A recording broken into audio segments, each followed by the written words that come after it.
So, ayan guys, nagluto ako ng biryani kasi request ng my birthday. Ayan. So, ayan, hinalo-halo ko na siya. Chicken biryani actually. Ayan. So, hinalo-halo ko na siya. Ayan. Tapos, nag-toppings na lang ako ng ito, onions. Ayan, onions. Malinis ang kamay ko ha. Ayan. Na-fry na onion para ano siya mabango.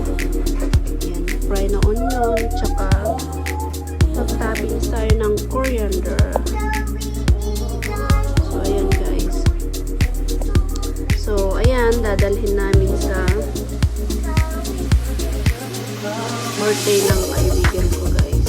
So, ayan, abangan nyo ang aming video. So, ayan guys, yan yung niluto kong chicken biryani. Ayan, hindi na makita yung chicken kasi natapunan ng rice. So, ayan. So, yung ginamit kong rice is basmati. Basmati rice kasi yan ang ginagamit nila karamihan para sa ano, sa chicken biryani. Para hindi siya ano, hindi siya maduro.